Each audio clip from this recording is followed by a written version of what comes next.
Right, we'll make a start. People, settle down. A few public service announcements firstly. If you've got a mobile phone with you, well, who hasn't got a mobile phone with them might be the other thing. If you have one, could you turn it off, please? 2 or 3 people said, where's the food? At the break, there is food, so like the Messiah, you have to wait. The other public service announcement, lest I forget, is that towards the back of that room, there's an exhibition about Avram Stenzel, the London poet. For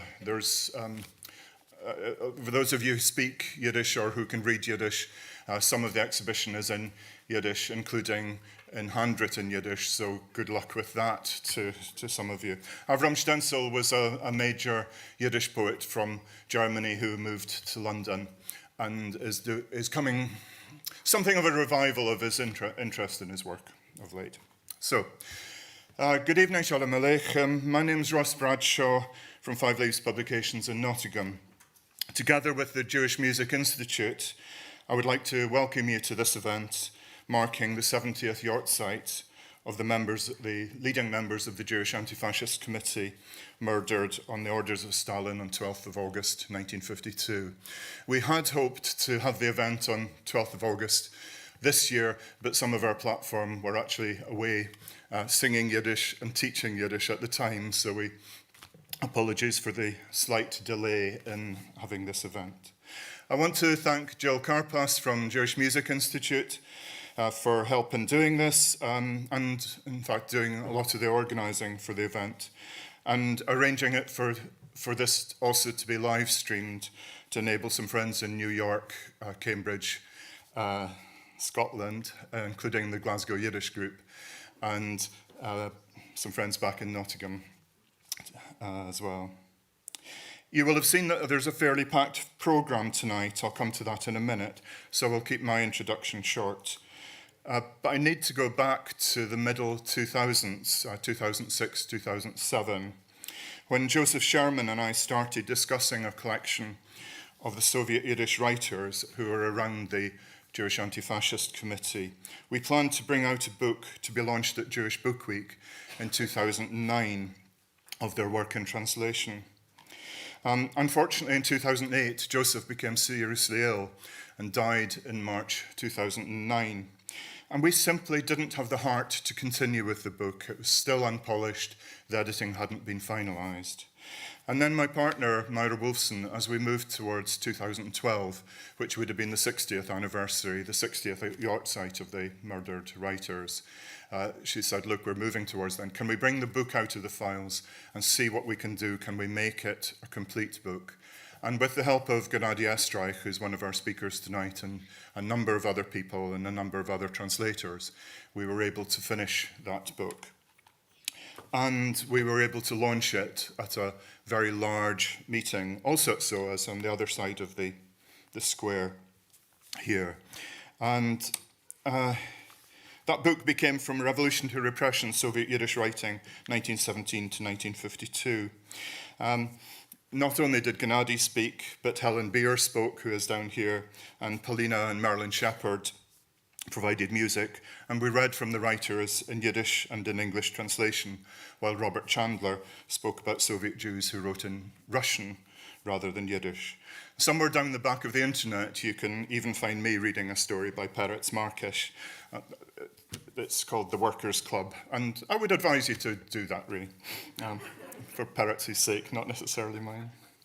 The focus tonight, of course, is less on that book, but I'd be failing as a publisher to mention the last 3 copies of it are out there, of the second printing, on the bookstall.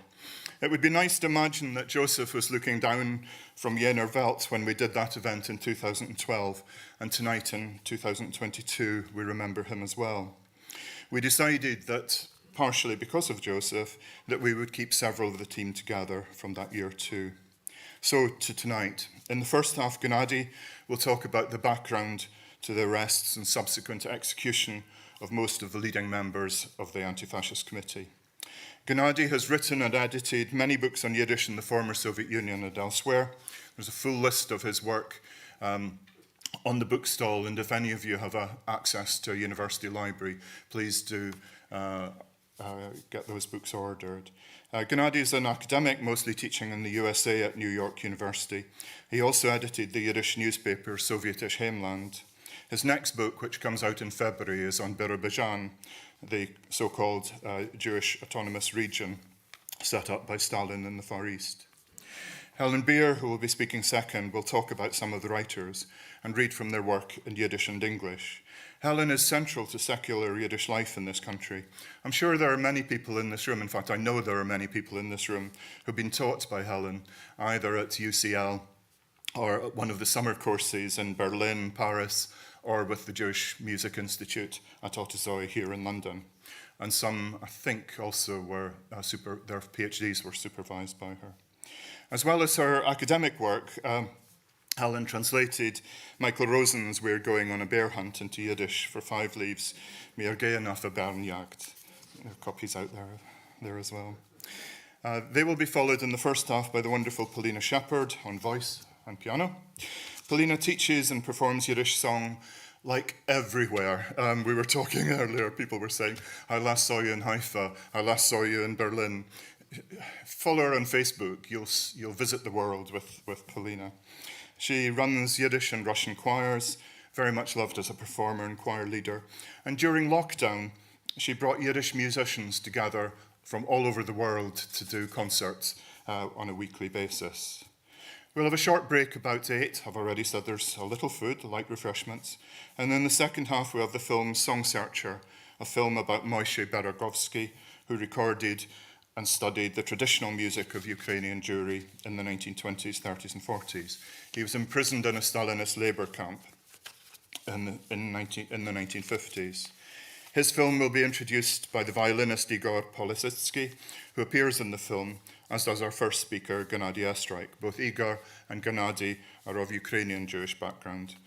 I told you it was a packed program, so let's begin. Please welcome Gennady Estreich.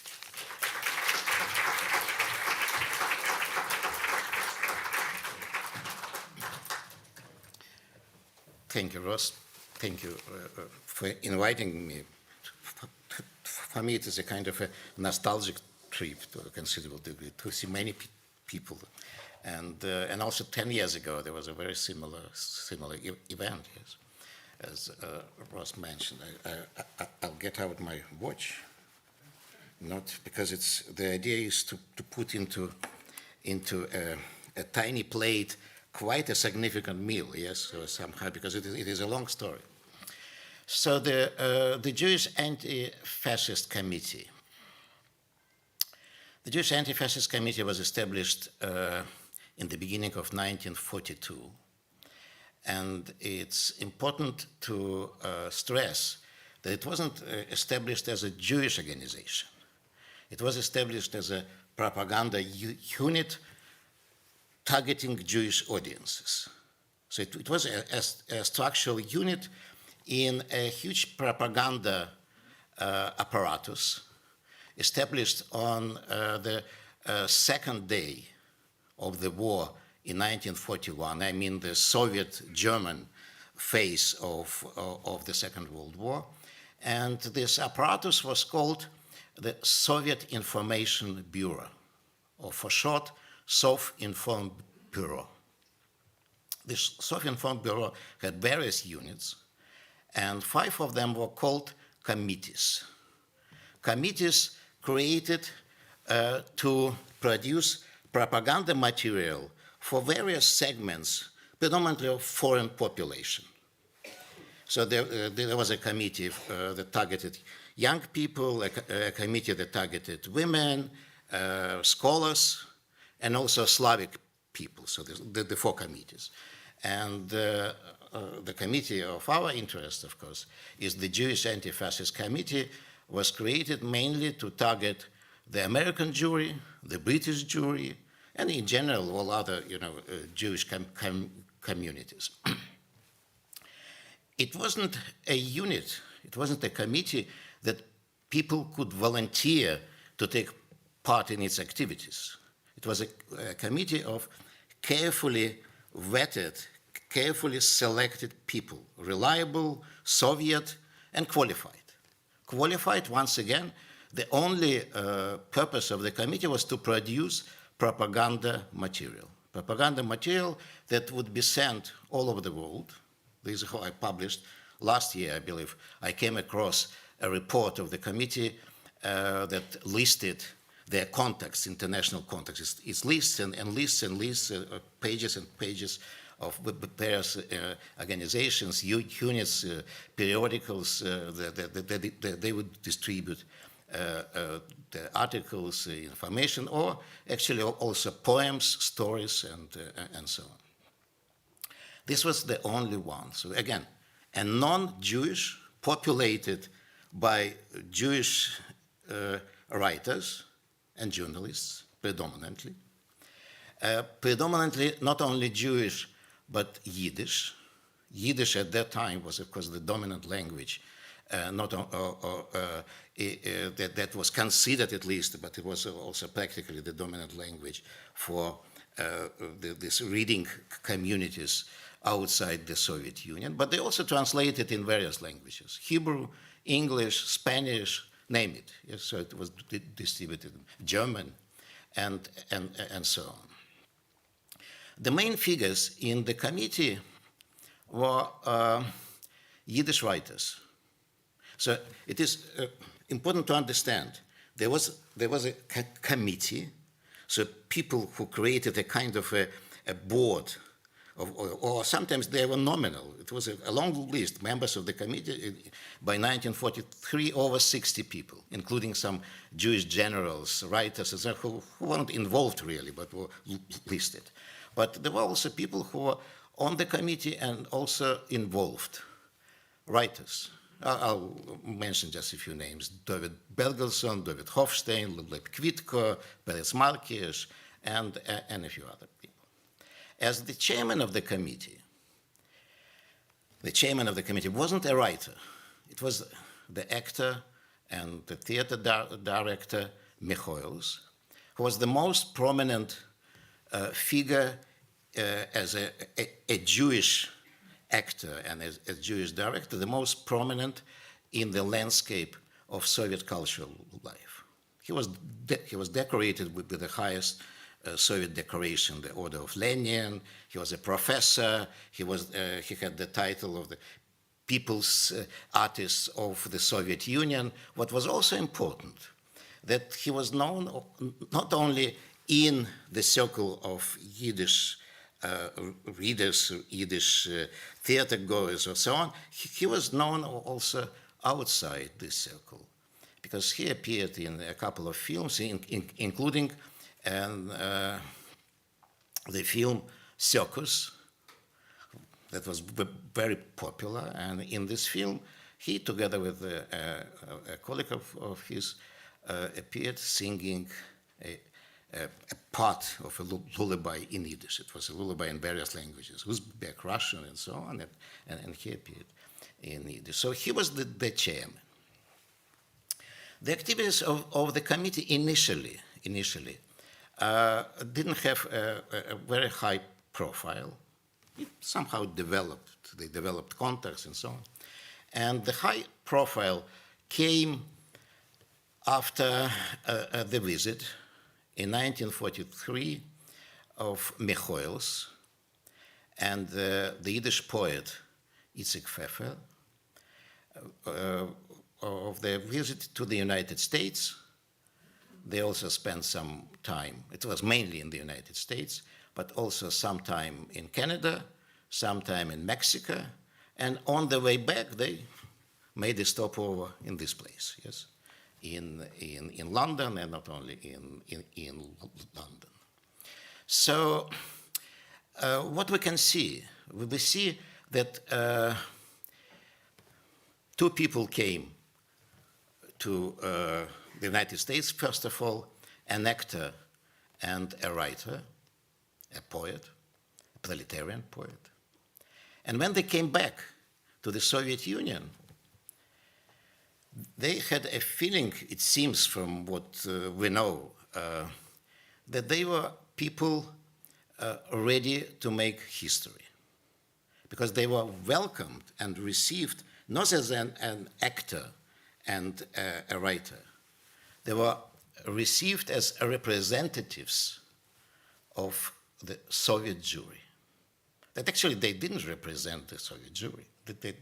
They were once again carefully selected, because initially there was a list of 6 people and so on, and there was a decision. We don't know exactly. Was Stalin involved in making this decision? Wasn't he involved? But in any case, someone really very high profile, or how we say it in Yiddish, in die hohe Fenster, in the high windows, yes, in the top authorities, made this decision to send specifically to people. Because they were involved in various meetings, in various negotiations. In particular, there was discussed the issue of the future after the war. In particular, it was raised the question of returning to the Crimean project. In the 1920s and in the 1930s, this was really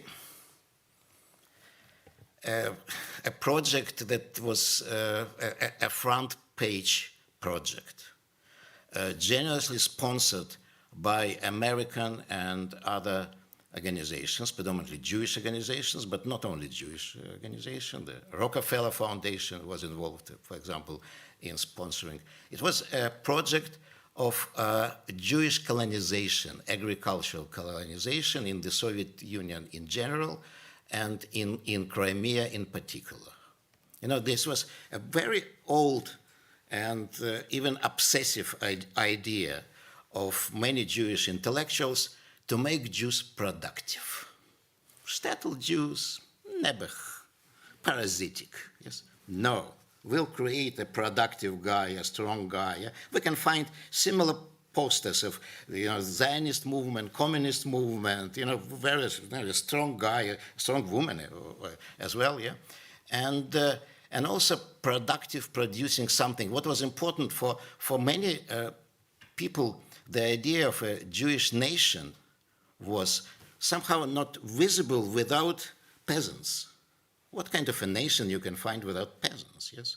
And so it was important to create these Jewish farming communities. And once again, millions of dollars went into, I mean, American dollars predominantly, but not only, went into this project. And afterwards, as you know, probably beginning from 1928, a new project was established in the Soviet Union. It was mentioned in the book of Birobidzhan. I'll just mention it because, of course, it's a separate topic. The idea of creating a Jewish republic in the Far East. A remnant of this project you can find on the contemporary map of Russia, the Jewish autonomous region on the border with China, with hardly any Jews left, but still there is such a unit, Jewish autonomous region. So the discussion was that, look, the Birobidzhan project is a failure. Let's return to Crimea. So Michoels and Pfeffer came back, and actually they constructed a letter addressing Comrade Stalin, yes, that, look, it's a good idea to come back to the Crimean project, because so many Jews, surviving Jews, are uprooted, and many of them are not, it's difficult for them psychologically to return to the places where they used to live, but now it's the places of, you know, it's graveyards, so let's give them a chance to revive as an ethnic community and as just individuals in Crimea. Such a letter was sent and shelved. Increasingly, and mainly beginning after 1943, the Jewish Committee, I mentioned it wasn't established as a Jewish organization, began to function as a Jewish organization. Many Jews perceived as a Jewish organization. They would write letters, help us. You know, we survived somewhere in the Urals, in Siberia, in Uzbekistan, or we came back from the front lines and so on, and help us to return to some kind of normality, yes, because they faced various bureaucratic problems. And in any case, increasingly the committee helped them. The committee also came with various initiatives, not only the Crimean initiative. And in the Soviet Union, to come with an initiative, it was a dangerous stuff, because there was a saying, you know, any initiative is punishable. The initiative had to come from the same Hohe Fenster down, but not as a grassroots initiative, because this was somehow, you know, it wasn't welcomed at best. In any case, what also played a significant role, the establishment of the State of Israel. It changed actually significantly the status of the Jewish population. Jews wouldn't be targeted as Jews, as a rule, in the repressions before the Second World War. Many Jews actually were victims of this mass repressions of the Stalinist period. But as a rule, they were Jewish, but they were accused of being a spy, you know, as spying on behalf of Poland, because this person hailed from Poland. So it was really, it was not Jewishness, but the origins from Poland. A German spy, some who ended up in the camps even as Japanese spies. You know, the fantasy of the Secret Service was endless.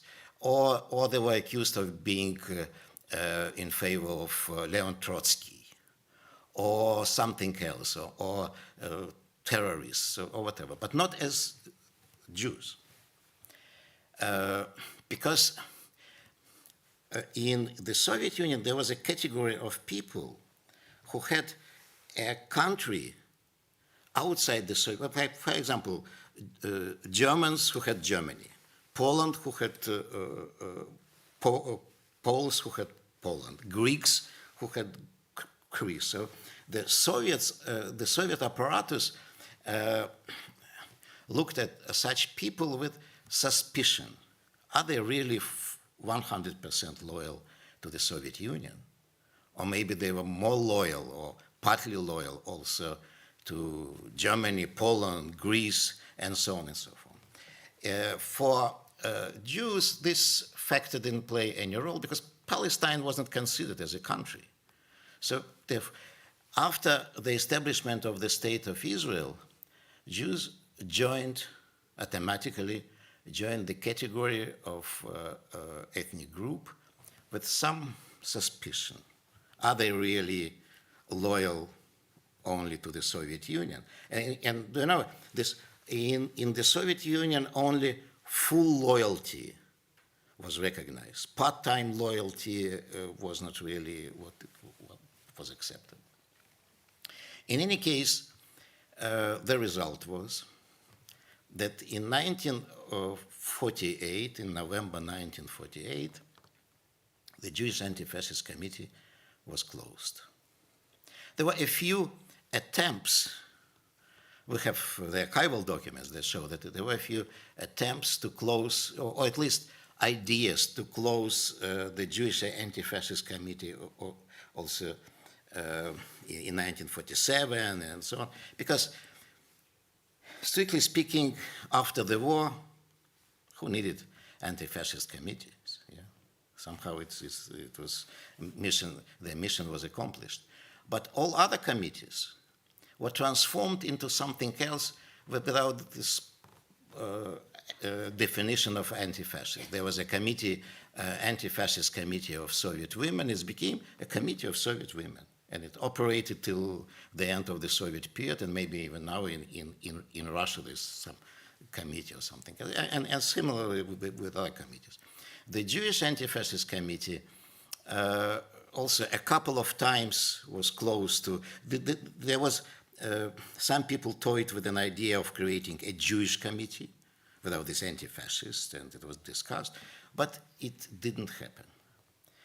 What really happened, it was that it was closed, and people belonging to the committee, as members of the committee or staff members of the committees, or being involved, say, as journalists or contributors for their newspaper, Yiddish newspaper, Einigkeit, Unity, or something else, began to be arrested in various places, in Moscow, in Kiev, in Odessa, in Minsk, and so on. It's in Birobidzhan, and so on. So they were accused of nationalism. They were accused, some of them were accused of spying also. And there were a few cases, but the central case focused on 15 people. 15 people, it would be wrong to argue that all of them were really central players in the committee. Some of them were central, some of them were really less important, I mean, in terms of what they were doing in the committee. But in general, the whole case was created as a case of spying, predominantly spying, on behalf of the United States, of this country, actually, in general, of imperialists. Spying was important because after the Second World War, there was a decision to stop executing people, no death sentences. And for a few years, there were really no sentences of this time. But by 1950, apparently, once again, somewhere in the Hohe Fenster, there was a feeling that it's somehow boring, yes? So it was reintroduced in 1950, but only for a specific kind of criminal offenses, including spying. So it was important to create a case of spying if the decision was really to execute them. Finally, so they were arrested. Among the arrested were the 5 leading Yiddish writers in the Soviet Union: David Bergelson, Peres Markis, David Hofstein, Leib Kvitko, Itzik Pfeffer. Michoels wasn't alive by the time. In January 1948, there was a staged accident, yes, a traffic accident, yes, in Minsk, and he was murdered, yes, but officially it was just a traffic accident. And there were also arrested a few people. Among those who were arrested were people with a history of living abroad that made actually this accusation of spying somehow more convincing. It is still very difficult to understand the logic. Convincing for whom? You know, the whole case was, you know, it was thoroughly investigated, thoroughly falsified, and to whom? It was a process. It was a process, you know, with all these traits of a proper show case. But there was no show. There was no audience. It was really a secret trial, but with this idea. There were 3 judges, 1 2-star general and 2 generals with 1-star generals, and for a few days they actually interrogated them. It was a trial, a military trial. The military trial came to the conclusion that there was no case for execution, and they reported that there's no case. You know. The feedback was clear: you have to find a case.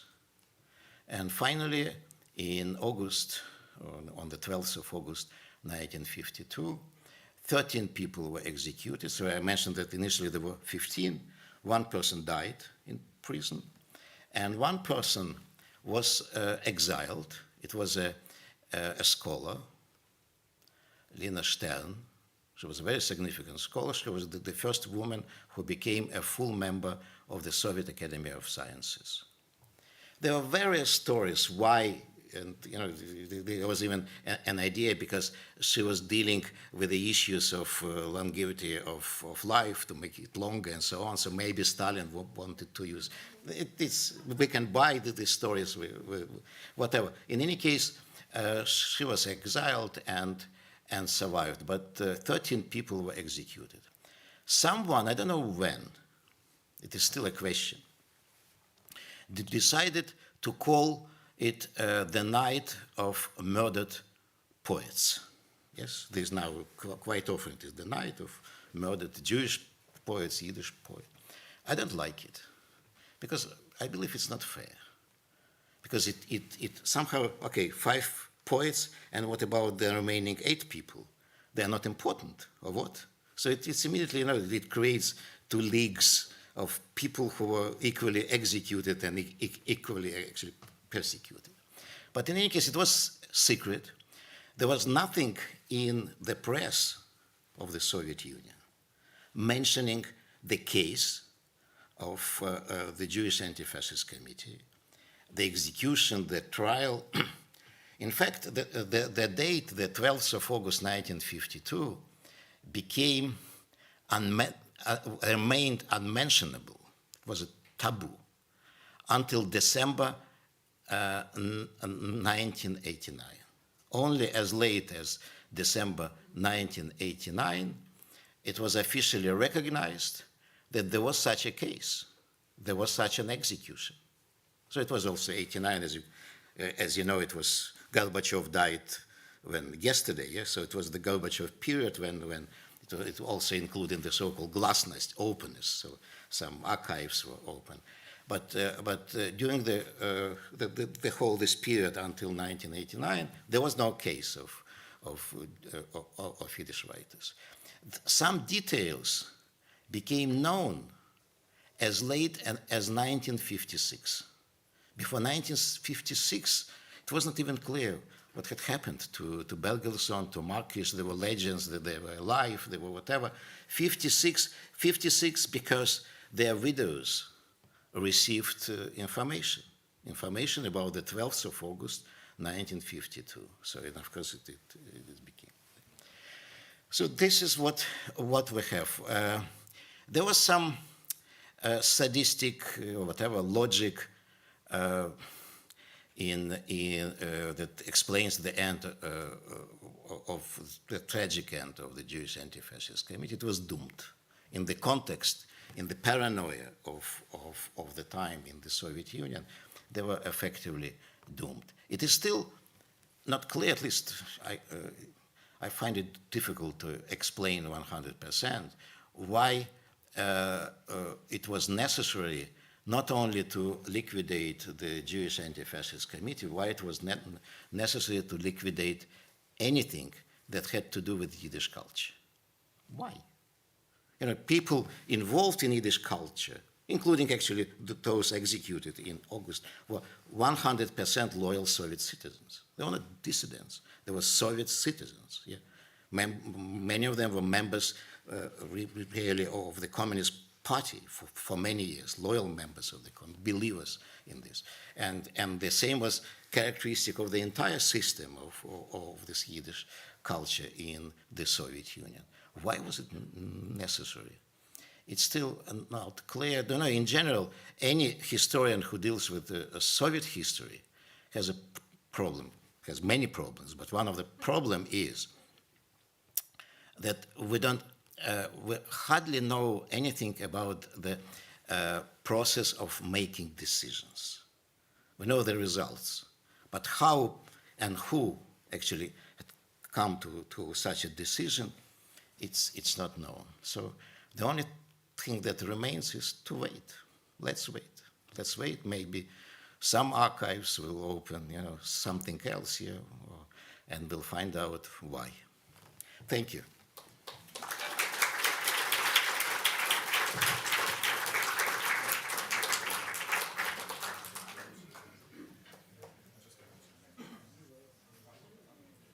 The next speaker is Helen Beer.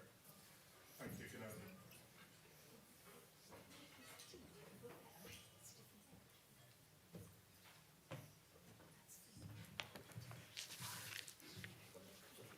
So thank you very much, Ross, and hello to many familiar faces. Lovely to see you all. And not a very happy topic this evening. So I'm slightly veering in a different direction than Gennady has been. Some of the few little details will also reiterate some of the things that Gennady has already mentioned. I'm not going to focus on, Ross earlier had said I would focus on writers. The trouble is that of all the writers, each one of them is so complex in and of himself and the writings that you'll see how I develop this, but I will focus on one particular writer in a particular way, but without addressing his actual writings, because that's too complicated for an evening like this. Okay, so we're commemorating the murder of 5 Yiddish poets who, as you've already heard, who alongside 8 others were arrested and subjected to varying manners of torture, intimidation, and then to a show trial. And as Gennady has already said, and thank you very much for all the details about the Jewish Anti-Fascist Committee, that they were all members of that committee. And Gennady also had already mentioned that there were sort of 5 groupings of these anti-fascist committees. And what I find also interesting is that this was with the purpose of gaining Western support for the Soviet Union in the face of the Nazi invasion of the USSR in 1941. Any time that I focus on what happened on the 12th of August 1952, or whenever I read the writings of Soviet Yiddish writers, I'm struck by numerous complexities and what seemed to me to be unanswerable questions. And that has never changed. So 1952 marked the last Stalinist purge of Yiddish writers and other Jewish artists and intellectuals. Many others, and not only Jewish, were sent to prisons, camps, tortured and killed earlier than 1952, also on fabricated false charges. So, for example, the Yiddish writers Izzy Charik and Moshe Kulbach were killed in 1937 during the Great Purges of 1937 and 38. Der Nister was in a labor camp in 1949, and he died in 1950 after being operated on in a prison hospital. And then Gennady has also already mentioned the example of Shlomo Michoels, who was systematically killed in 1948. And what's also interesting in inverted commas is that the Soviets organized a lavish state funeral in order to conceal the truth about his demise. So it was all fabricated. So writers, artists, intellectuals enjoyed relative freedom in the post-1917 revolution period. From the late 20s onwards, the party line begins to harden with profound repercussions for freedom of creative expression. And I think that's, anybody that's involved with Yiddish literature, that's really something important, because you observe the writing of these writers until the point that they face repressions and everything changes. And then to decipher what they're writing and how they're writing, what they actually mean, becomes much more of a challenge. So when considering the 5 Yiddish writers who were shot in 1952, many thoughts come to mind. So this is from a very personal perspective. Like every human being, each of the Yiddish writers grew up in a specific place, in particular circumstances, and each of their life paths take on different twists and turns depending on multiple factors. How much more so if we take Russian and Soviet history into account, with particular reference to the impact on Jews and their lives. Jewish families would have been implicated by endless change, upheaval, displacement. So how would each of the 5 Yiddish writers that belong to the Jewish Anti-Fascist Committee and their families that we are remembering, how would they have been affected by all of the upheavals that they could possibly have encountered, and which I'm now going to list? Okay, and this is going right back. So, for example, the Jewish Pale of Settlement within the Russian Empire dictated where Jews could and couldn't reside. And also interesting that one of our writers that we're talking about Peretz Malkish, and he wouldn't have been the only one, was born in the Pale of Settlement. And things were not consistent within the Pale of Settlement. So at one point in time, a person could live there, and then suddenly, no, they couldn't, and they had to go somewhere else. So this would have implicated Jewish families big time. Then we've got pogroms in the late 19th century, which gave rise to large immigration to the US and to England also. Then, going from the time of the Pale of Settlement, military service, which goes much more also into contemporary times and includes the period that we're talking about. So military service, compulsory under the Russian Empire, absolutely compulsory, and for, infinitely long periods of time. But then coming later, military service voluntarily or as a compulsory thing. Then we have First World War, huge upheaval, huge displacement. Okay, then Russian Revolution, 1917. Then what gets called the Ukrainian Civil War. So sometimes it also gets called the Russian Civil War from 1918 to 1921. Huge upheaval for Jews. Within that period of time, enormous number of pogroms where Jews were killed in multiple places. Then we've also got famine in the early 1920s, and then again famine in the 1930s, and then Second World War, as if all of that wasn't enough. And how about Soviet Yiddish writers who might have lost family, for example, in Babi Yar in 1941? Amongst these writers, there were those as well.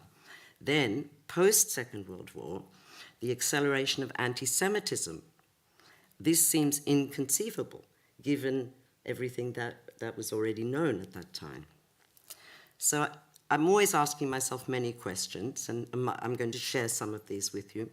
So what was the relationship of Yiddish writers to Soviet ideology, to the freer periods post-1917, and then to the greater restrictions imposed on writers, whereby creative expression had to conform to specific restraints? So things didn't always stay the same. Somebody's ideological affiliations might have altered along the way. When things become more restrictive, how are we able to understand the creative writing of the Soviet Yiddish writers? What compromises are they making for pragmatic reasons or for ideological ones? Do their ideological positions change? Who is a committed communist, and/or who presents conformist views for the sake of survival or for the sake of creativity? And we also have to remember that their writing had to be scrutinized by a censor, okay? And the censor would have had to know Yiddish. So who were the censors?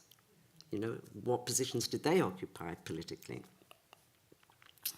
It's easy to imagine that following the restrictions imposed by, firstly, the Pale of Settlement, then following the First World War and the pogroms, we can imagine that many of the Jewish population might have understandably felt hopeful and optimistic in the wake of a new Soviet era heralded by the 1917 revolution. And we see that also in the writings of many of these poets. There is a hopefulness and an optimism. Many Yiddish writers, as Gennady also mentioned, traveled out of the Soviet Union in the 1920s. For example, Malkish, Bergelsson, Nister, Hofstein, Kvitko, Kulba. By 1925, most had returned, believing that there were greater prospects for Yiddish cultural life in the USSR. By the end of the 1920s, it was impossible to write freely if one wanted to be published. Literature had to be, firstly, socialist in content, secondly, national in form. And then the question is, national in form with or without Jewish content? And this marked the period or the requirement for what was called Socialist Realism. And there were all kinds of constraints put on people, and certain things were not regarded very favorably. For example, if a Yiddish poet was writing with some sort of ambiguity or with dual meanings, that wasn't considered very good. Using Hebrew was believed under the Soviets to denote a Jewish nationalism, a symbol of religious belief. So for a time, it was thought that Yiddish could be a tool to spread Soviet ideology, and so it was favored above Hebrew. Because of the ever-changing complexities of the Soviet period running into the Cold War, and the specific circumstances of each individual writer, I'm going to concentrate on just one of those writers, and also because of time constraints this evening. So I'm going to focus on David Hofstein, as seen through the eyes of his second wife, Feige Hofstein, who wrote her memoir, which is called Mit Liebe und Wehtig, meaning with love and pain, published in book form in Israel in the 1980s. This is an attempt on my part to personalize one of the writers and members of his family, to get closer to the person, aspects of his life, his work, the difficulties. David Hofstein and the others didn't write autobiographies, and we can only try and piece together their details.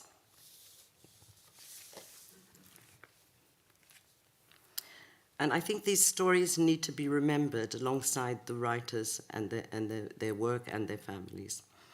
It's also worth remembering that in the Soviet period, many parts of the Ukraine were part of Soviet territory and ideology. Although my focus will be on Feige Hofstein's Yiddish memoir, it's worth noting that Esther Markish, the wife of Peretz Markish, also wrote a memoir, but in Russian, and was called The Long Return, and that is available in English translation.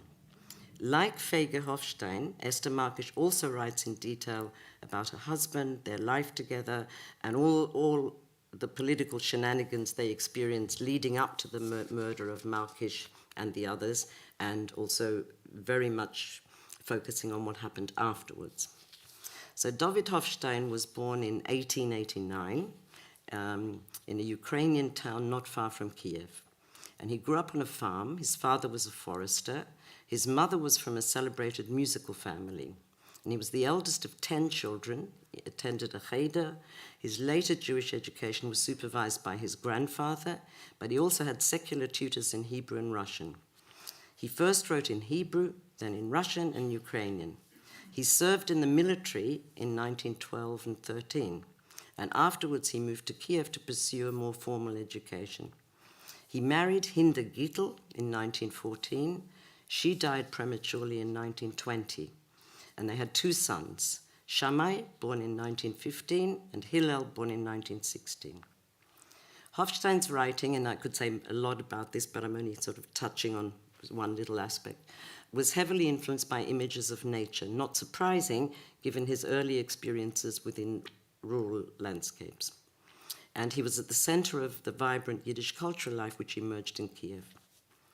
David Hofstein was also very much influenced by his cousin, Osher Schwarzman, who was born in 1890 and who was also a gifted poet.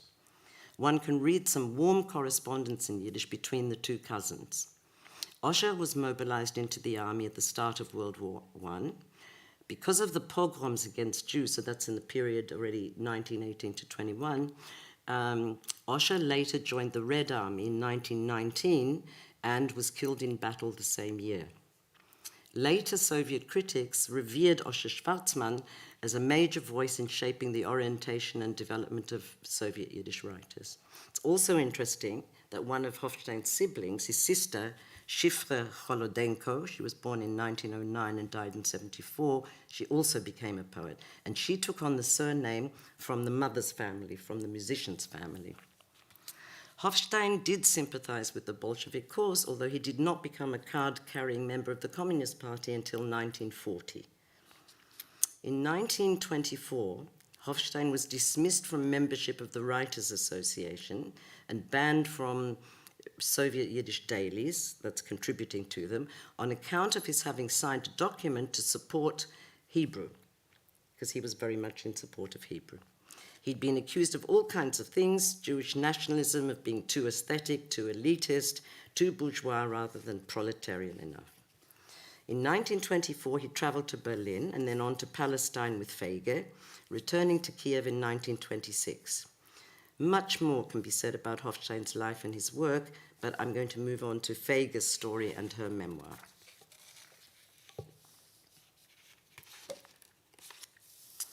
So Feige Hofstein was born in 1897 in Kremenets-Volhynia into a traditional Jewish family. In 1921, She was studying at a medical pedagogical institute in Moscow.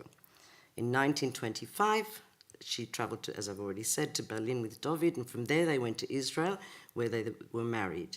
And their daughter, and I'm not sure how to pronounce her name, Livia or the Levie, was born in 1926. In 1929, Feiger returns to Kiev. Hofstein had already returned in 1926. In 1953, this is already following the murder of Hofstein, she was exiled with family members to Siberia, returning to Kiev in 1956. In 1973, after much effort and assistance, she managed to emigrate to Israel, and she died there in 1995. In the preface to Mit Liebe und Ethik, Feiger Hofstein writes of the responsibility inherent in writing memoirs. She started making notes while still in Kiev, and then much later, once she had relocated to Israel. And I said earlier that the book was published in the 80s, but the first installments of her memoirs were first of all published in the literary journal Goldene Kate in 1974. Feiger emphasizes that the book is not a biography, but rather a series of characterizations and episodes. She wants to convey something of Hofstein, the human being, and as she calls him, the Menschenfreund, friend of mankind, the humanitarian. So I'm only going to read a few extracts from the memoir, which I've translated from the Yiddish, concentrating on some of the difficult events of the period, but also including some lighter moments. There is so much more that is revealed in this book than these extracts that I'm going to read will indicate. So in 1921, Feiger describes being a student at the Medical Institute in Moscow. She worked in a children's sanatorium during school holidays. David Hofstein's 2 children from his first wife were there, and that is where she met him. The youngest son, Hillel, who at that time was aged 5, had contracted scarlet fever and was taken to hospital. Hofstein spent days going between the sanatorium and the hospital. He also spent time with all the children. They loved him and they didn't want to leave his side. In 1990 to 20 in Kremenetz, Feiger belonged to a youth group which met regularly. They would read works of Yiddish writers, including those of Hofstein. All were mesmerized by his poem In Wintervernachten. I could say much more about that poem, but I'm not going to because of time. So that poem was written in 1912. Summer 1922, Feiger works in a children's home near Moscow, near areas that were hit by great hunger as a result of the Great Famine, and Hofstein often visits her there. Later in Moscow, they both attend an evening in the Komfon Club. You might ask, what's that? So that's short for Kommunistische Fon, which was the name of a Yiddish newspaper that was published between 1919 and 1924, and this club also hosted all kinds of events. So this particular event that they both attended was to celebrate the October Revolution. A young actress reads Hofstein's poem entitled October. And this is a quote from Feiger Hofstein. Hofstein says to me quietly, October, yet again, lass mir besser gehen spazieren. Okay, it's better, it'd be much better to go for a walk. Okay. In the late 20s, the Yahrzeit, that's the Jewish section of the Soviet Communist Party, started discriminating against all that was deemed to be national, and often that was also connected to Jewishness. All Yiddish writers were affected, but especially Hofstein, particularly because in 1924 he had signed that memorandum against discriminating against the Hebrew language. He could not be forgiven for such an offense. He was to be excluded from the Writers' Collective. So Feiger Hofstein writes that in her memoir also. Then she adds, at the start of 1925, we traveled to Berlin with Hofstein. Other writers were there too, and she mentions other people, not only writers, and the ones she mentions, although there were many more, are Bergelsson and Kvitko. After that, we traveled to Israel. And interestingly, Feiger's brothers were living in Israel at that time. Okay, so now we jump over to a much more sort of sad and tragic descriptions. And so this is quoting from Feger's memoirs. Beginning of 1953. It's the 5th year since Hofstein's arrest. They keep telling us that he is in the Moscow Lefortovo prison. I'm between Kiev and Moscow. I'm drawn to Moscow to inform myself of what is happening to him. From the station, I go straight to the administrative office of the KGB on Lubyanka, and after waiting for several hours, I receive the same response. Unter Ausforschung, under investigation. Okay, keep in mind, this is 1953. He's already dead, yeah? And then she also says, David was the first of the Yiddish writers to be arrested in 1948. And then she continues from where she left off before. Once I get the answer from the KGB, I leave. I walk through the Moscow streets and don't know where. With whom can I stay? I am now no longer a welcome guest, anywhere, even at my daughter Levya's place, who lives in Moscow. And then a little bit further on, once a month, I travel to Moscow and go straight to Lefortovo prison to hand over the agreed 200 rubles. For this sum, the arrested can buy food in the prison. We know what it means if the money is not taken. Either the arrested is no longer here, or he is being punished. They always took our money. But how naive we were. After the rehabilitation, when we returned from exile, the KGB returned more than half the money to us. One winter's day, Levya phoned me, and you have to keep in mind phones were tapped, so when she phones, she's speaking to her mother in code, which Feger refers to in the memoir, to let me know that the KGB made her sign a statement saying that she would not leave the city, i.e. Moscow. We knew what that meant, Verschickung, in other words, banishment, exile to somewhere else. And then slightly later, Feger also had to provide a signature for the KGB that she would not leave Kiev, because that's where she was based. Okay, and then here comes quite a striking passage, which I'm going to read first of all in English, but because the memoir is in Yiddish, I want to have something in Yiddish as well. So you'll get this, it'll be the same thing, yeah? English first and then Yiddish. Whilst I was alone at home, and this is in Kiev, 6 people tore into my place.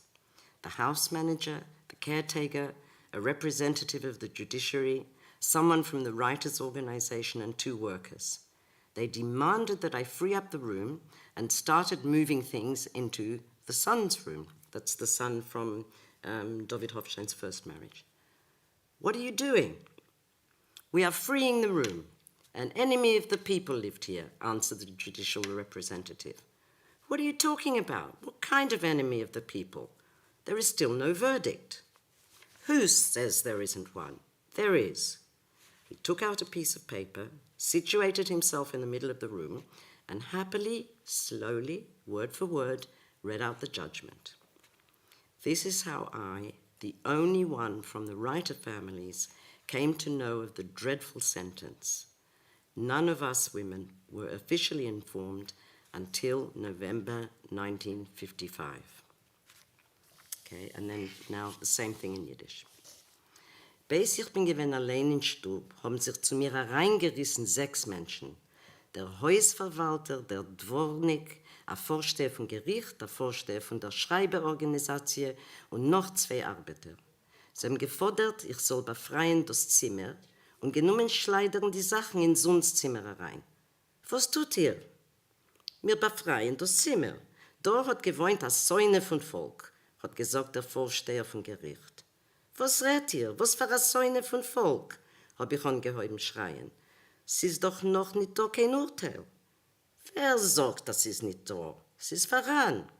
Und hat rausgenommen von Portfolio Papier, sich weggestellt in dem Zimmer und feierlich, pamelig, Wort bei Wort, übergelehnt dem Sackdin. Mehr habe ich schon gar nicht gesehen und nicht gehört. Also bin ich die einzige von den Schreibermischproches, geweuer geworden von dem scheuderlichen Psaktin. Keinem von uns, Freuen, hat man offiziell wegen dem nicht gemolden bis November 1955. Okay. So at the end of January 1953, Levia, so that's their daughter, was arrested in Moscow and sentenced to 10 years in Siberia. And this is quoting from Fager's memoirs again. Then it was my turn, and then Shammai's turn. We all had our passports confiscated. And this is important. All around, hundreds of thousands of innocent people languished in prisons and camps. Following Stalin's death in 1953, there was an amnesty. Many were freed. Special commissions were set up to research the actions of the KGB. Many people were rehabilitated, including those who had been killed. In 1955, David Hofstein was rehabilitated. Then further on, again in the memoir, a distinct change of tone, because Fager is reverting again back to the distant past. And to quote her again, "So many years have gone by, and again memories swim to the surface. I see David again, confident, smiling, artless, with all his fine qualities, sometimes even funny, David the beloved and friendly person." And then Fager reminisces of the time when they returned back to Russia in the 1920s. And I quote, "One early morning, summertime, David said, 'Children, today is Sunday, a day of rest. Let's go to the Dnieper. We will bathe, catch fish, and show little Levia the big river. Look what a beautiful day it is today. The sun is shining as if just for us.'" And I'm going to do that in Yiddish as well. "Kinder, heint ist doch Sonntag, an Obrutag. Lass mir fahren zum Dnieper. Wir wollen sich baden, chappen Fisch und Tage weisen Levjelen dem größten Teich. Setz a schöner Tag sis heint. Die Sonne scheint wie speziell für uns." And then Fager writes, "Everyone burst into smiles. All of a sudden, one's heart lightened. Alle haben sich zerschmeichelt. Mit Amol ist geworden leichter in Herzen." And then just to conclude, when one reads of the details of the long lead up to August the 12th, 1952 and the aftermath, it's all spine-chilling and tragic. I personally find it important, where possible, for us to try and get closer to the individuals who experienced such dreadful things. Under repressive regimes, we cannot only rely upon the compromised creative voices of those such as the Soviet Yiddish poets who perished. Memoirs and other written accounts enhance our understanding. And I think we also need to get closer to the voices of those writers who perished prior to 1952, and perhaps to hear the voices of those like the poet Shmuel Halkin, born in 1897 and he died in 1960, who was also a member of the Jewish Anti-Fascist Committee. He was arrested in 1949, and because of a personal twist of fate, he managed to avoid the murders of 1952, and this was because of a heart condition which kept him in hospital for a year and a half, and then followed a period in a labor camp. And he died in Moscow in 1960, but he was also an important writer, and he was also part of the same committee. So as the title of one of his poems, written in the 1940s, asks in response to the surrounding darkness, "Wenn wird werden lichtig?" When is light going to appear? When is it going to be light? Schönen Dank.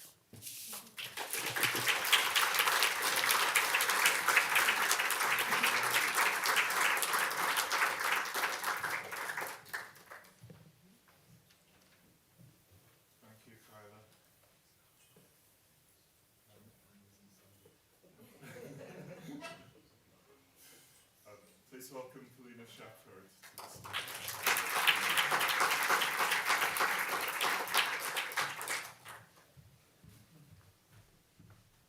It will be light, I guess, on this part of the stage at least, for this period of time. Yes?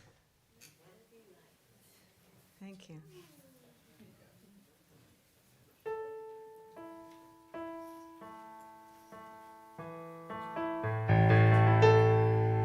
Step by step, every step is a scaffold.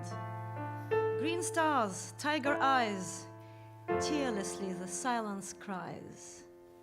In my thorn crown I go, through the red evening glow, like a gown dyed in blood hue was drenched by the dew. So I walk in humbleness in a monarch's purple dress, with my 1,000-year-old weight to the palace of the night.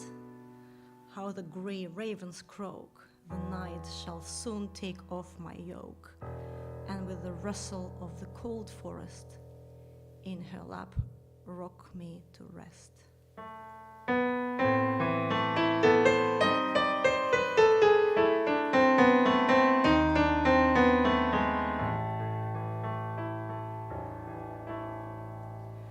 Trot by trot, trot by trot, jeder trot an der Schafott.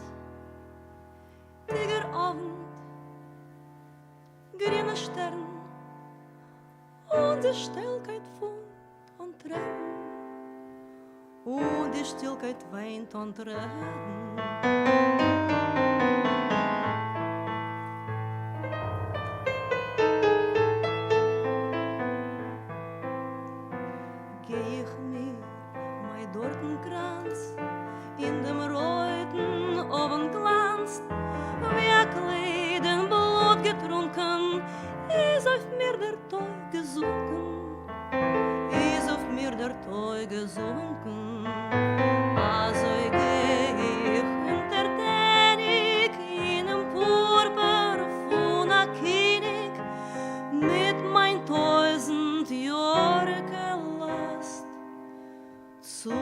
Schwarzen Nachtpalast.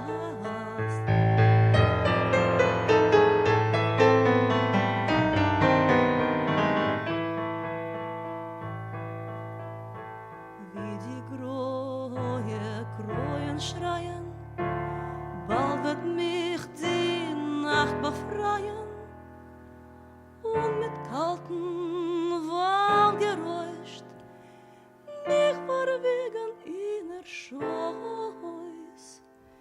mich verwegen inner Scheuß.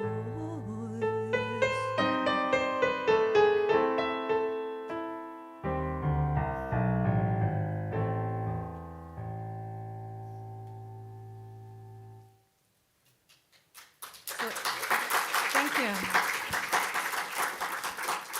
I dare to sing songs that are new to me, even though I composed this one. A poem is by Einhorn, by David Einhorn, who had actually not much to do with today's story, but I thought it was quite appropriate in its mood. Now, this one is Lebt Kvitko, and personally, I knew Lev Kvitko as a Soviet children's writer. I had no idea that he was a deep, interesting poet. And this is also a new song to me. I'll dare to sing it because today is one of these days. This is from his book of poetry published in 1923, Green Grows.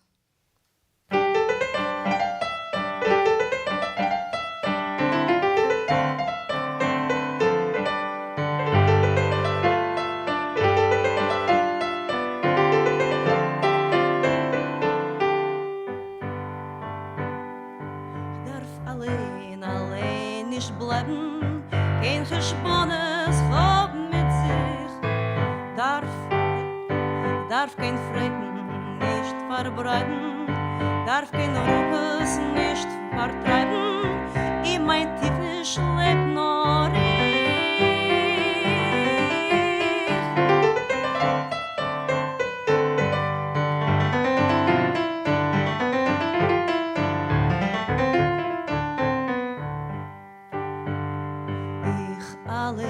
Ich bin a Hohler, mein Gemüt, a Gräu Papier, Herz meins dacht, a Stamm, a Vogler bröckelt, stammt sich Schort Papier, wenn ich bleib in Stub, ich Heuler, unter hart verpresster Tier.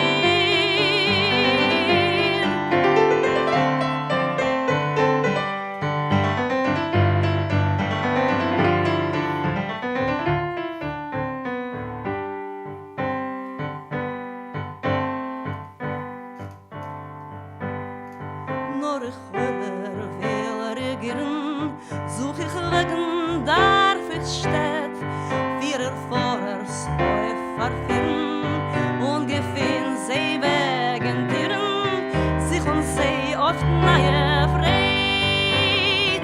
Da da da da da da da da da da da da da da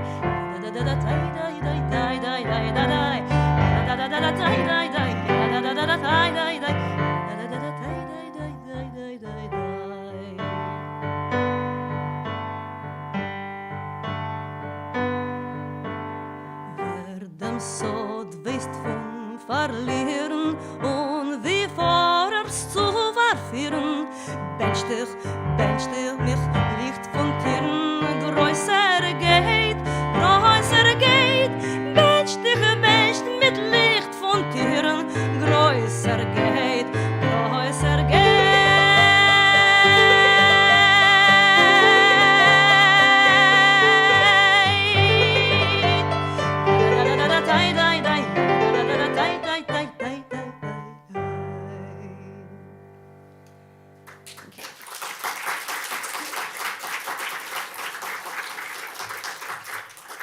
Now we spoke a little bit about the propaganda culture in Soviet Union, in Yiddish poetry. To my mind, coming from classical background, comes Shostakovich with his folk poetry cycle and this star above our heads. Which star is this? Yiddish folk poetry, the final piece of the song cycle. We have the star. Is it the Star of David, or is this the star of the five-pointed Soviet star? So I thought maybe today I could sing you a couple of these propaganda songs. One of them is Die Jiddische Melodie, lyrics by Motel Grabian, and I read something not very nice about him today. I'm not going to tell you because it looks like he signed some.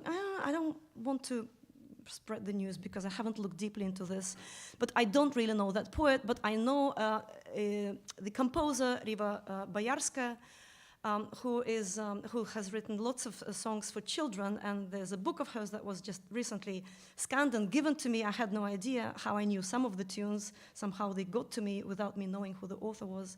So here is Riva's song, Die Jiddische Melodie.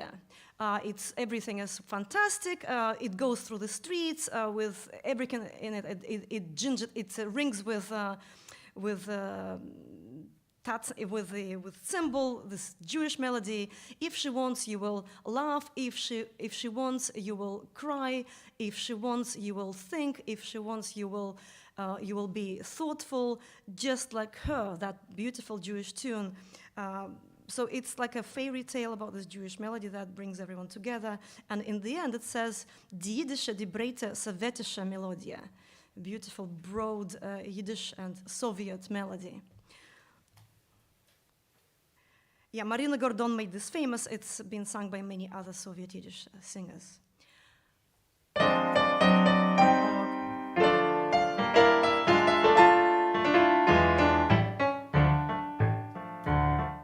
Schat, Schat, Schat. Sie geht über die Gassen mit all das Gutsballonen. Sie ginget in die Tatzen, die jiddische Melodie. Will sie lachig, will sie weinig, will sie trachtig, will sie steinig. Punkt so wie sie, Punkt so wie sie. Will sie lachig, will sie weinig, will sie trachtig, will sie steinig. Punkt so wie sie, Punkt so wie sie.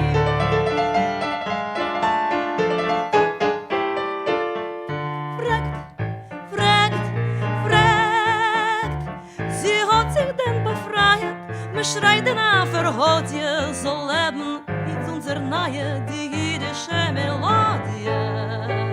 Oi, will sie lachig, will sie weinig, will sie trachtig, will sie steinig, Punkt so wie sie, Punkt so wie sie. Ai, dai, ai, dai, ai, dai, ai, dai, da, da, da, dai, dai, da, ja, da, dai, dai, ai, dai, dai, dai, dai, Punkt so wie sie.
myself singing it and singing it in the style of the Soviet grants. I don't know if you are catching this. I just fall into that Soviet style when I sing these songs. Nechama Lifshitsaitis singing is in my ear. Anna Guz, and you know, all these Soviet singers, female singers mainly. The next song is in my ear, sung by Sidor Boyarsky, and it's the only singer whom I know who sang this song. And it's also, the tune is also by Riva Balasna. And it looks like she also wrote this beautiful little folky text. And it's from her children's songbook. And it's about autumn, and I thought maybe it'll be appropriate for today before I jump into singing David Hofstein's poems.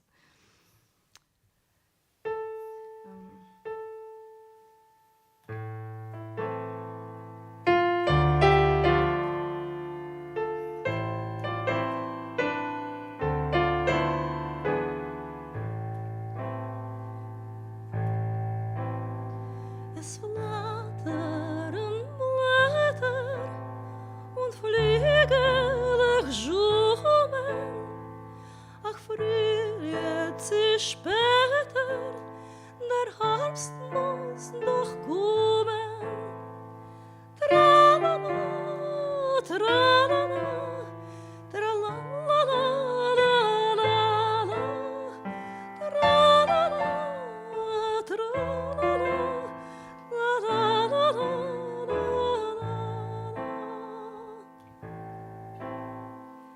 Weigelig ziehen, weiter hin, da wo es warm, es ist grün, nein, nein, nein, nein, nein, nein, nein, nein, nein,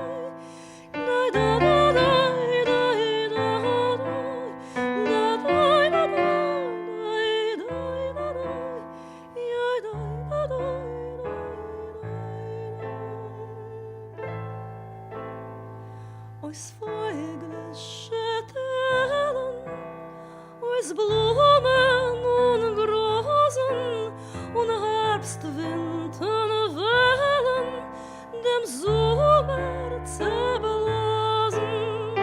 La-la-la, tra-la-la, la-la-la-la,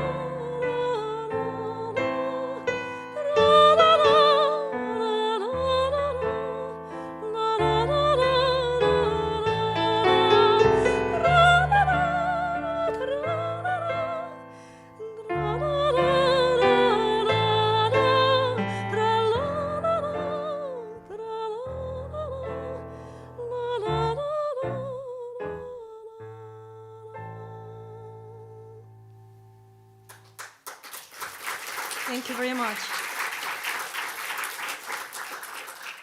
It's interesting that today, Haila, I didn't know that you were going to speak about David Hofstein specifically, and for some reason, without even knowing anything about who Yiddish poets were, any names or anything, back 20-something years ago, I found a poem, Der Frischer Wind, and it's by him, and it was on the first CD, which you reviewed, I believe, some time ago. And interestingly enough, 20 years later, I wrote another song on his poem, from the poem that, like a chapter of his poem, which you mentioned today. And it's Afroshock Filter, in Wintervernachten. And the song is called Afroshock Filter because this is about Russian fields. And these are both poems about the fields, about the relationship with nature. Interestingly enough, I'm going to bring these songs together, 20-year gap between them, but one poet, David Hofstein, Gofstein as we used to call him. A fresh wind came to the hot streets from the fields, and I went out of my dark house to meet it. It kissed me and embraced me gently and told me without a word, the rye is already blooming in the fields. And the second poem is an interesting picture, an interesting and, what's the word, a poignant picture of snowy Russian fields and the journey, a lonely journey to a Jewish, to a shtetl, from Chutor to shtetl, from a small village to a town, and a group of children, and him being the oldest out of the children, and the this field completely covered by snow, and this sense of loneliness. What can be more lonely? What can be lonelier than this journey through the snowy Russian field?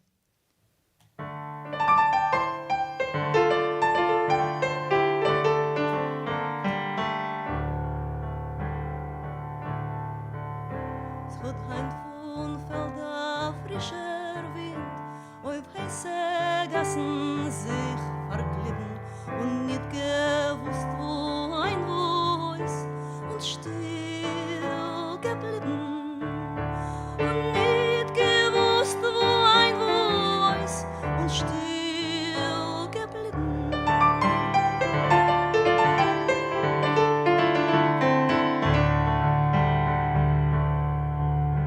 Von dunklen Haus bin ich heraus, dem Wind entgegen angekommen, und hat der Wind mich still und lind herumgenommen. Uns hat der Wind mich still und lind herumgenommen. Ich hab zerkurs sich mit dem Wind und nun ein Wort geworden, was du bei Felder sich hat sind, dort blieb Scheinkorn.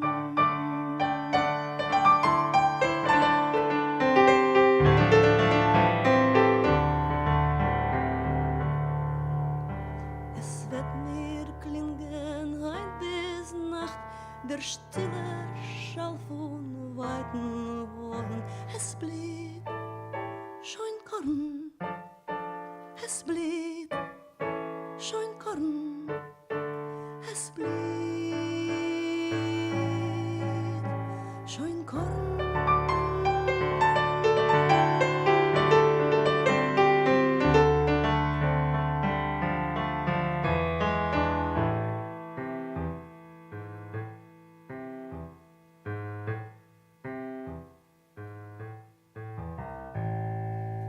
Winter vernachten auf russische Felder. Wo kennt man seine Eltern? Wo kennt man seine Eltern? A Ferdl, ein altes, a skripender Schlitten, a Schlag, a verschneite, und ich bin in einem Mitten, von unten in einzigen Winkel in blassen, noch läschen sich treuerig liegende Passen. Ai, da da da da, ja da da da, ja da da da da, ai da da da da. Da da da ya da da da da ay da da ay da da da ay da da da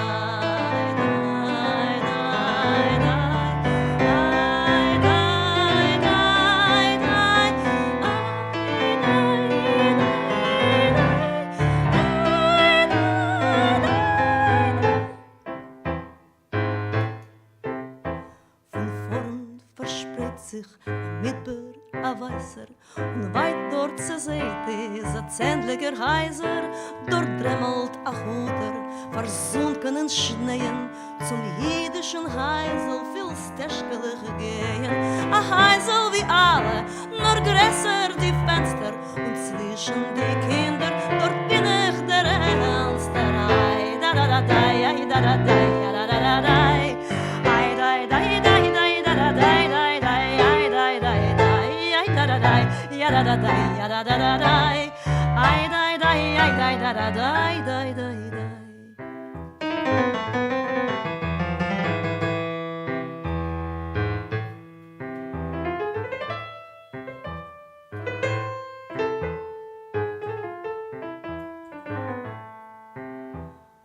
Eng ist mein Welten und klein ist mein Rädel, in 2 Wochen einmal von Hutter in Städtel. Und denken und schweigen von Felder, von Breite, von Wegen unweglich verschneite, verwehte und Drogen in Herzen, verborgene Wegen von Säumen, was warten und warten auf sehen. Ai, ja da da da, ai da da da, ja da da da da, ai da da, ai da da da da da da da da da da da, ja da da da, ja da da da ya da da da da ay da da ya da da da da da da da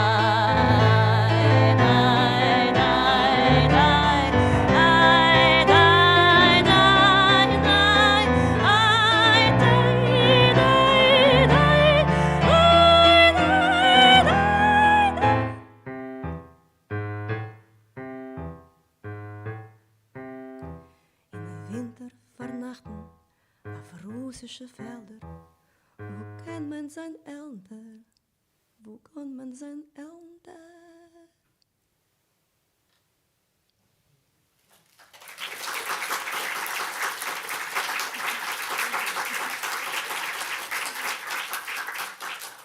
I guess time to finish my set with something, I don't know, upbeat is not really a word and it doesn't feel like it can be upbeat. At an event like this, it's interesting how we often come together to commemorate things when we are in Yiddish, we are within this Yiddish culture bubble. We commemorate things, we remember, we respect, we defer. We very rarely speak about the kind of blossoming modern Yiddish community, which is amazing to see. So I would like Yiddish culture to be seen as something that, despite all of these horrible things that happened to these people year after year, and still happen to some of the people who carry culture on their shoulders, I hope that there is some light at the end of the tunnel. I don't know where, what kind of tunnel that would be. But let's hope. So I'm going to finish with a song, Aglezel L'chaim, which is also kind of a propaganda song, a Soviet song. And text is by B. Bergolz. And apart from Olga Bergolz, a famous Soviet poet, I don't know if there is a connection to B. Bergolz. I've searched far and wide. Maybe our Yiddishists know who B. Bergolz, Binyamin, I don't know what his name would be, Boris, Baruch Bergolz. I have no idea. He is marked as an author of two songs, of two lyrics for songs. And even that is a big question because the second one is also considered to be written by someone else. So there are two different kind of sources of information, two different bits of information, as it often happens with Yiddish songs published in Soviet Union. And this is a song where we drink a toast to sit around a festive meal and to toast to friendship, and to our friends, and to be always cheerful and bright. And a toast to old and young, all who we are, everyone who is here and those who have since departed. And a toast, let our cups be full and let the sun always shine upon us. And let's drink l'chaim right now to all the joyous occasions, and to the mother and to the child, and the joy that the mama would always have, she'll be always rich with joy. See the Soviet mentality here? Aglezel L'chaim, so let it always shine for us, and our great mishpocha our family will always be here, and to all the friends, old and new. You get the idea, and let's drink to everything great in the world, for everything that keeps us together, and for Sholom auf Gott der ganzen Welt.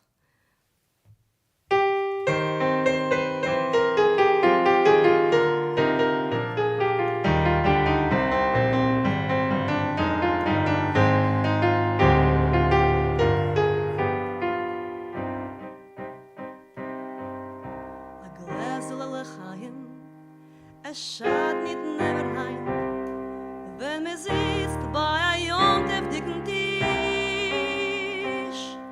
A Gläsel L'chaim, für Freundschaft und für Freund. Man soll ständig nur munter sein und frisch. A Gläsel L'chaim, für alt und jung, wo sitzen da, und für jeden besonder, wo seinen Heint uns nicht hoch. A Gläsel L'chaim, dem Becher voll mit der Wein, war dem Sohn, soll sich ständig mit uns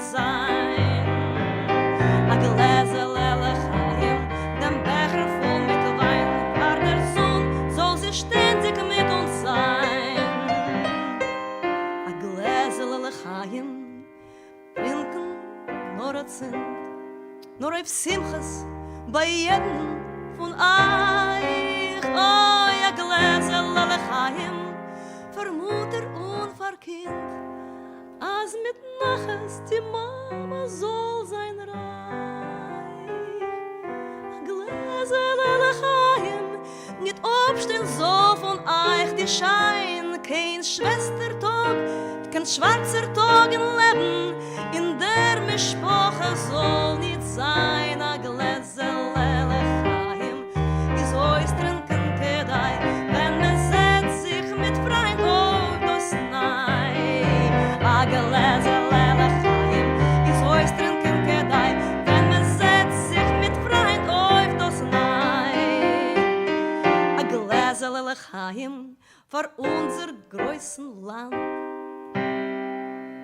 Über uns soll der Himmel hellen rein. A Gläser, Lalechaim, ich wisch euch nur soll sein, mit der Schmeichel auf die Lippen sollt ihr gehen. A Gläser, Lalechaim, begleiten soll uns ständig greit, mit liebliche und neunte, me soll kein Mond sich nicht zerschehen. A Gläser, Lalechaim, für alles, was uns behält, und verschollen auf der ganzen Welt. A Gläser, Lalechaim, begleiten soll uns ständig red mit liebliche und neunte, me soll kein Mond nicht sein zerschehen. A Gläser, Lalechaim, für alles, was uns behält, und verschollen auf dort der ganzen Welt. Und verschollen auf dort der ganzen Welt.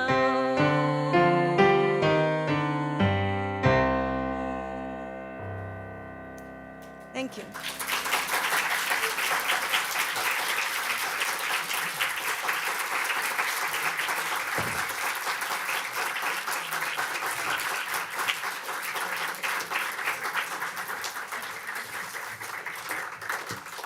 Thank you very much, the wonderful Polina Shepherd.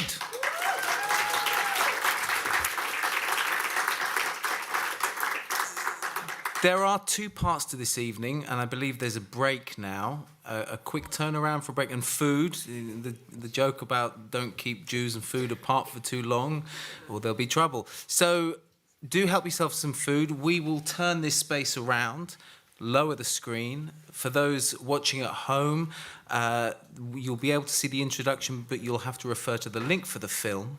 So do come back and get a seat. 15 minutes. Max 15 minutes.